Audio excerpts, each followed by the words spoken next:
like I mentioned a second ago, we do a strategy here at SolarEdge called the deficit model. And we thought, you know what, this could actually work really well with homeowner discussions. We currently use it on our side with our sales team for talking to business owners or sometimes talking to homeowners. But when I sold in the home, I always struggled with difficult conversations with homeowners. It was when I got that voicemail about maybe a delay in project or something, I kind of begrudgingly called the customer back and sometimes didn't know what to say or how to preface the conversation, and it became escalated. And so this is a model that you can use to kind of de-escalate the conversation, to also take control of the conversation, and make sure that everything's very clear and concise. So that's what we're going to talk about today. All right. So first question I have for this group are, what are some difficult conversation topics that you're working through currently with your homeowners? A couple of things that we think about is delays in installs. Ooh, Rick is a good one. Batteries are expensive. I don't want two bills. Yes, thank you.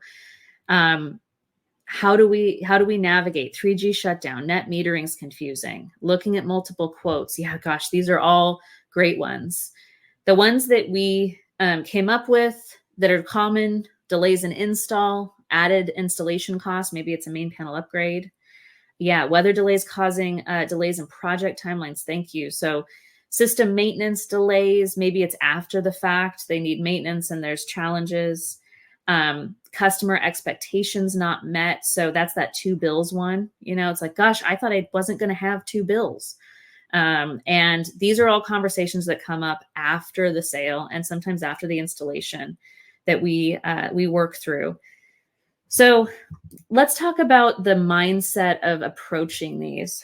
And this can be a rhetorical question, but how many of us have potentially had a escalated conversation with a homeowner or got an escalated email or voicemail and took it personally, or felt like it was a personal attack, or got overly frustrated, overly emotional?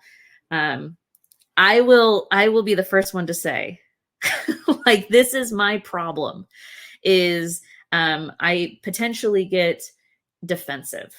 I'm sure everybody else is better than me at that, but I get defensive when a customer personally attacks me and says, you did something wrong, you know? And so this is the mindset rules when we're approaching a difficult conversation to think about, so that we can actually level set ourselves.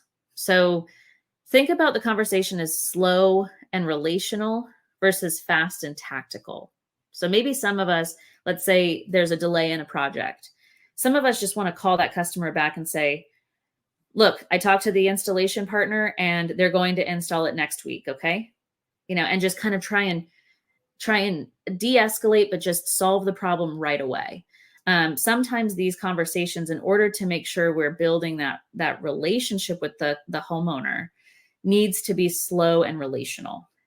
So one thing that really helps me to calm down is walking in the customer's shoes.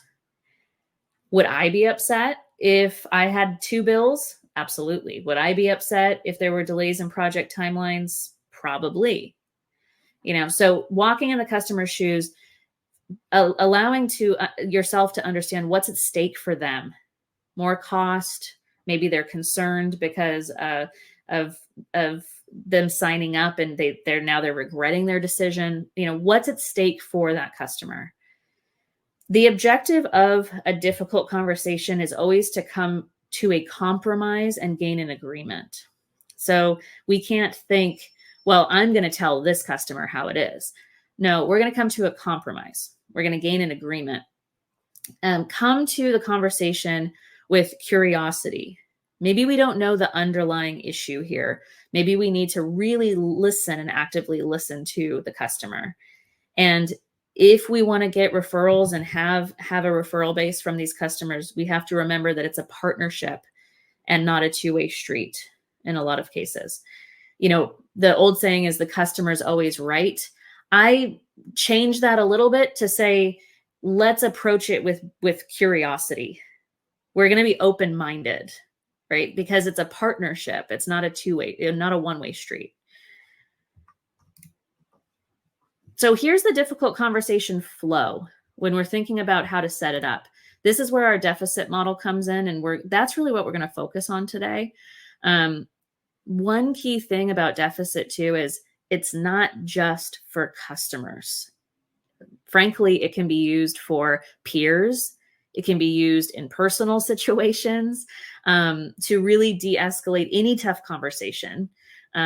Maybe it's, here's another example. Maybe you're a salesperson and you're talking to your project manager or your installation manager, and that's a difficult conversation.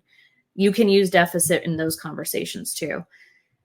So this is really the flow. We're going to set the stage with deficit, and this is the opening statement. This is how we control the conversation and really make sure that it's a productive conversation.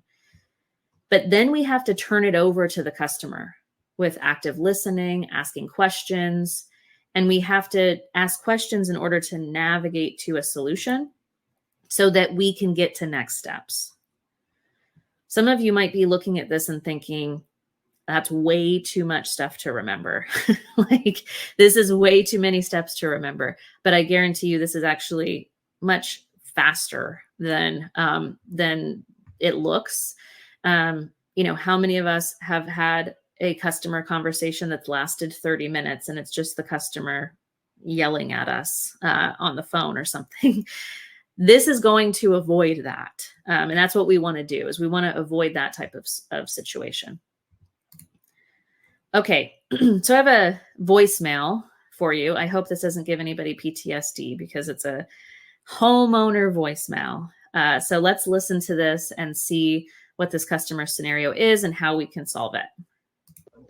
Ash, what the heck is going on with my project? I expected this thing to be done by March, and it's not even up and running. I haven't received any updates from you people, and I've had to start paying my loan. I'm spending money, and I was supposed to be saving money. You told me this was going to work. I have no idea what's going on. Call me back immediately. Okay, so an angry customer. So what are some things in that scenario, in that voicemail, that we hear? What are some of the issues that we're hearing from this customer? I mean, the first thing that I heard that would be my main concern if I was a sales rep is that he's already paying on his loan and his solar system's not up and running yet. It looks like Acacia called that out. He's already paying on his loan. Yikes. Okay. What else? Paying for something that's not benefiting him. Yes, scary. Okay, anything else that we're hearing from this customer? Hasn't heard from us. Thanks, Michael. Yes. Yikes. Okay, he's not hearing from our team either. Lack of communication. Absolutely. So when we hear this voicemails like this, our job as a sales rep is to really listen on what are the key points? What are the key points we can pick out that we need to address? And here it looks like lack of communication, and he's paying on his loan. All right. So there's our customer scenario that we're going to work on deficit with. So what is deficit? Remember, this is an opening statement. This is what you want to start with the customer. And of course, this is an acronym. So let's go through this acronym right now. Then we will listen to what it might sound like for this particular customer who has lack of communication and delays in timelines and paying on their loan. Okay, so when we're looking at deficit, the D is describe the core issue as you see it. Provide evidence, so specific examples. This is a good step because this is exactly where you ensure objectivity as opposed to personal attack. Now it's just become a piece of evidence, right? Nobody's being blamed. Feelings, indicate your emotions. Now this sounds dramatic. You don't have to say, I feel sad or I feel upset. It could be, I'm concerned. It can be how you personally feel about this. Implications, clarify what's at stake. What's potentially at stake for this customer? Contribution. Identify your part in the problem. Now, sometimes you can't take blame for it. Sometimes it's absolutely not your fault. But you want to have a little bit of a contribution to say maybe something like, I wish I had known sooner, or I wish I could have helped. Something like that. That's a contribution as well. Intent. Indicate your wish to solve the issue. So what is kind of the next step that you see that you can do to resolve this problem? And T, turn it over to them. So invite them to respond. Again, let me guess. This is another point where you're thinking way too many steps. Because I agree. This sounded initially to me like way too many steps.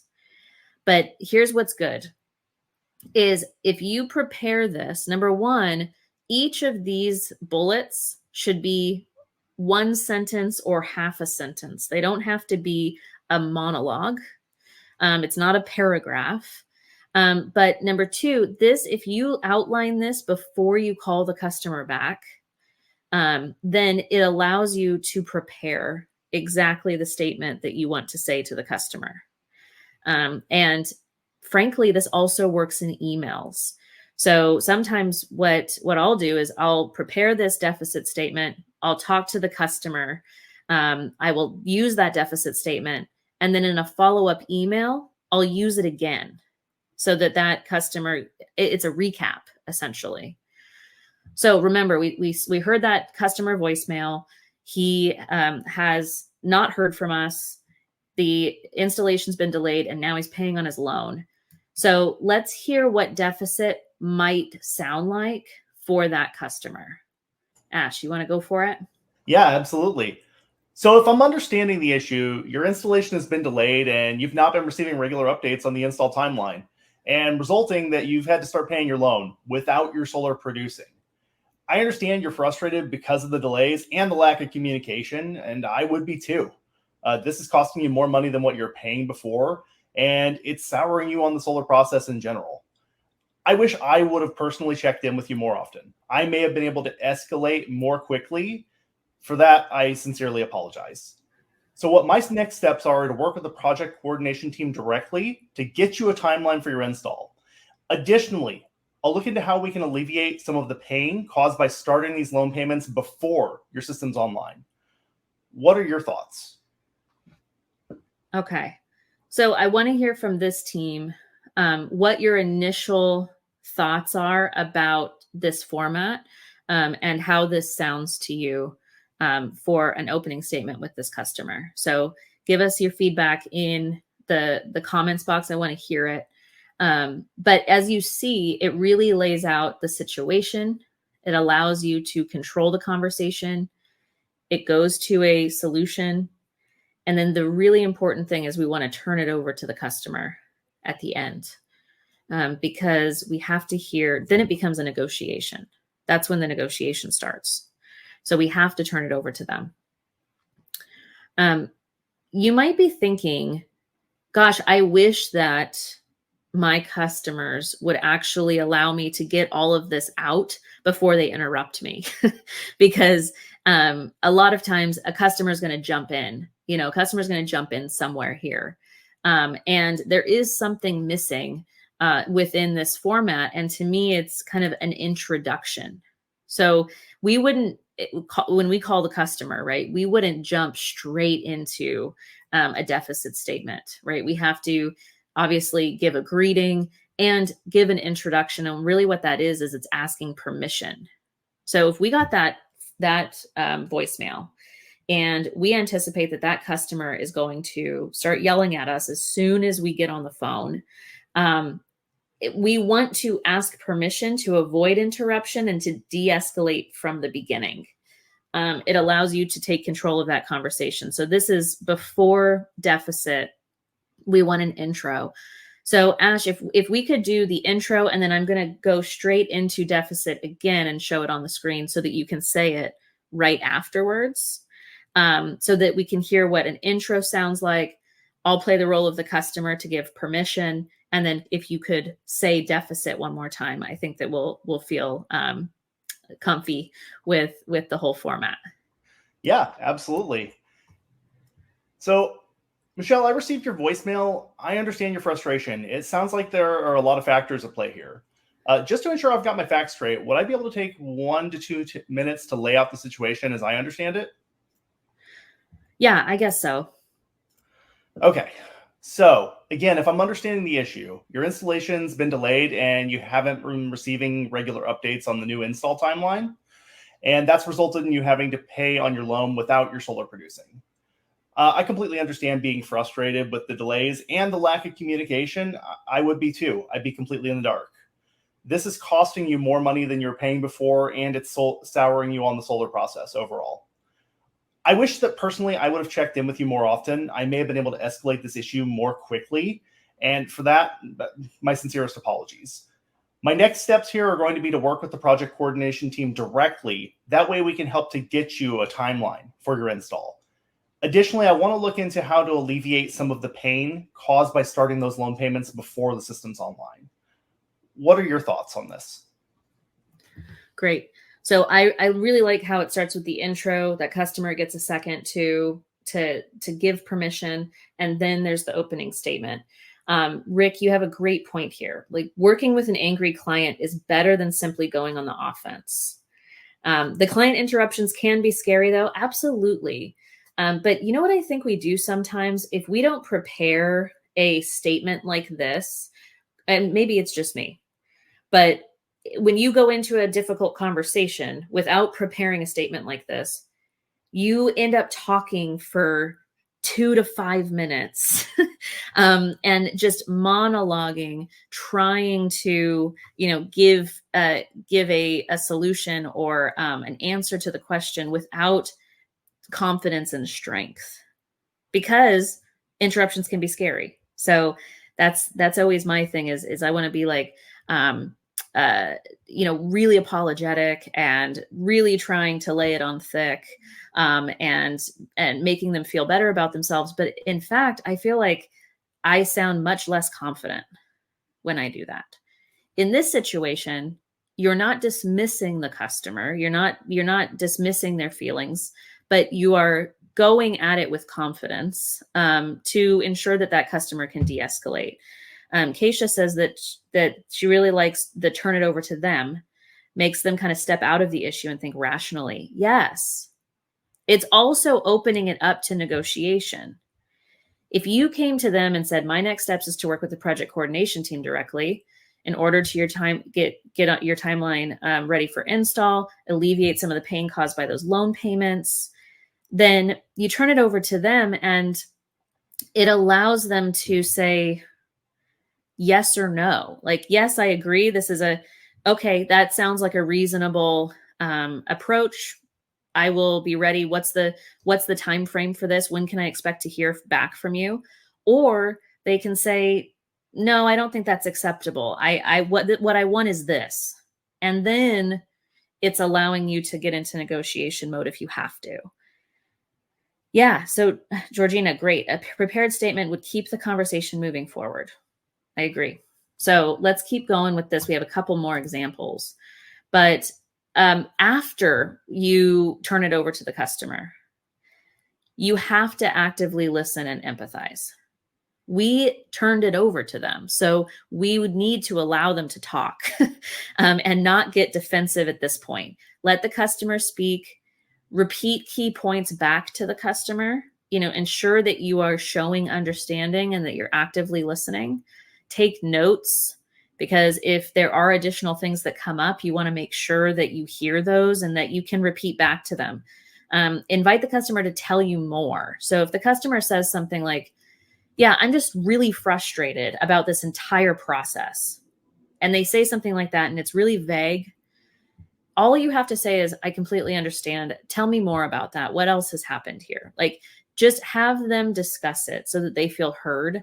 And the really important thing is, we at this point can't interrupt the customer. Like Keisha said, hopefully this is going to allow them to step out of the issue and think rationally. So we're not going to get screamed at this point. But we need to allow them to air their concerns, not interrupt them, and not get defensive. Now this has become a two-way street, like we talked about. It's not a one-way street. Then we have to get to next steps.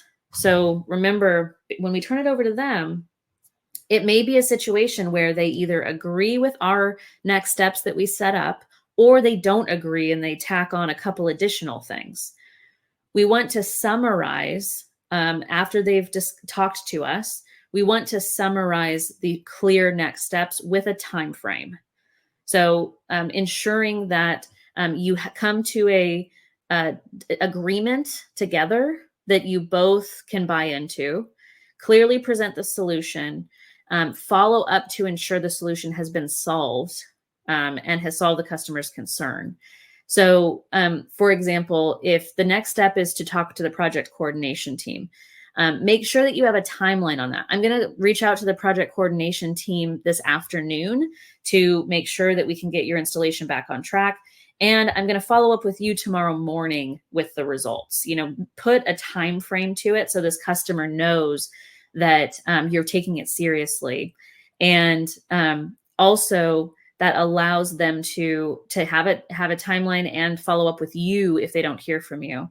But as a sales rep, let's just put it on our calendar. Follow up with customer A tomorrow morning with the project notes. So we need to have clear next steps that are timely on that. Yeah, Rick, great. Don't assume, see, this is exactly right. Don't assume the first objection or complaint is their real problem. This is why we turn it over to them.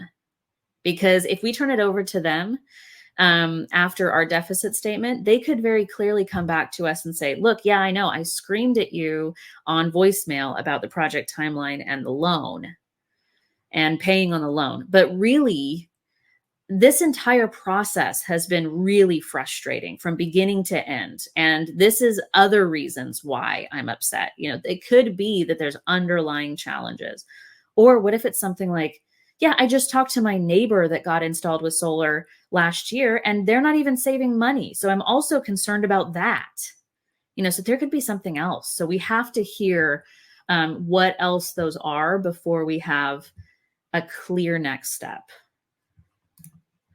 All right, so here's another situation. And we made it specific that there's a voicemail, a text, and an email as these situations, because we're getting this stuff in every form of communication. And I will be the first one to say that even if you receive a text and an email, we should always be calling the customer. And deficit works best with phone calls. But don't get into an escalated conversation via text. How many of us have done it?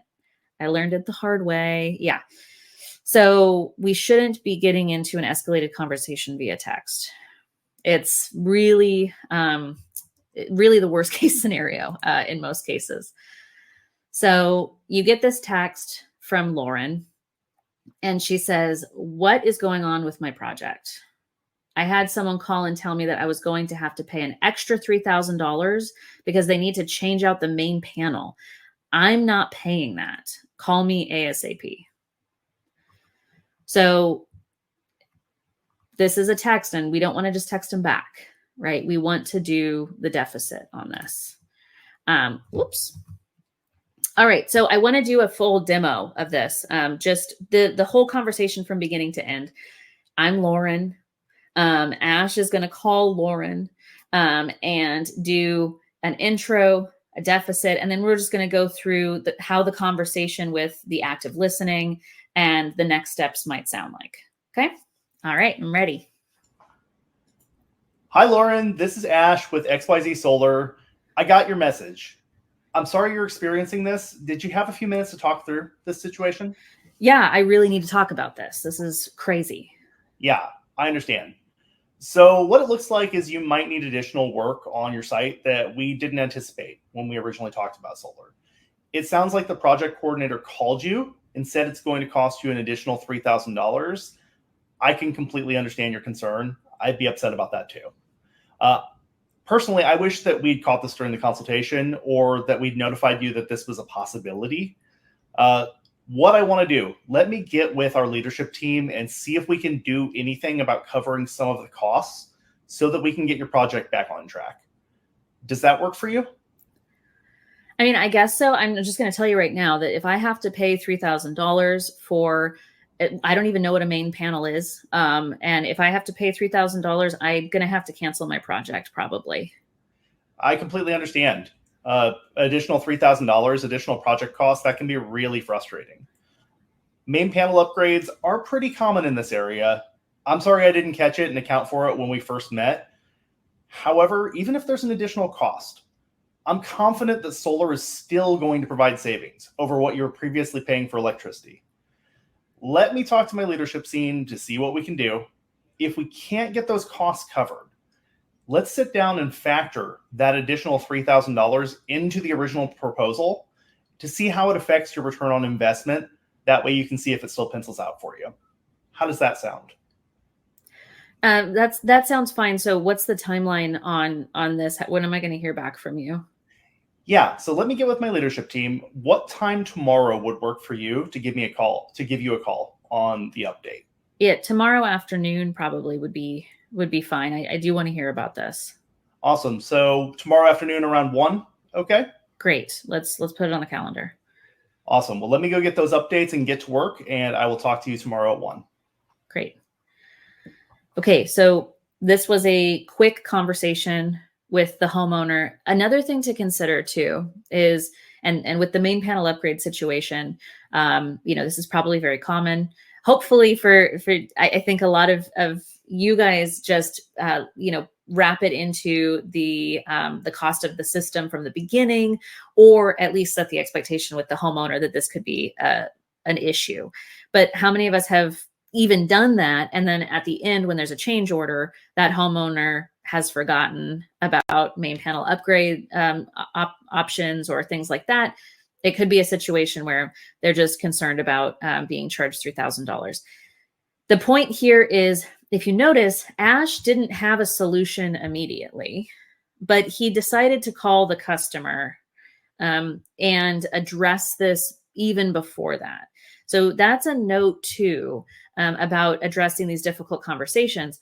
Some of us may look at this and be like, well, this is a text message. What I'm going to do is I'm going to go to my leadership team first and try to get this information before I call Lauren back. But maybe the leadership team's been in meetings all day and now it's 5 p.m. At night and you have not called Lauren back. And you're like, oh, I'm just going to call her back tomorrow because maybe I can get a hold of my boss before that. I think the key here is let's approach it. Let's get in front of it immediately, even if we don't have the exact solution immediately, especially because, to Rick's point earlier, we might not know the underlying issue. So we kind of want to get all of the info from the customer before we go to leadership and try and get a solve for this. But also we just want to have a timely follow-up with this customer, even if we don't have the exact answer right now, because we want them to know that we followed up with them. So I think that's just another key point is in these difficult conversations, don't belabor it. Get that deficit model template out and write this down and just call that customer and approach it proactively, even if you don't know the exact solution right away, because they will appreciate the follow-up. All right, so those are the examples that we had. All right. Thank you so much, everybody, for participating and all of your great comments and questions throughout this session as well. I hope you found value in it. Thanks, everybody.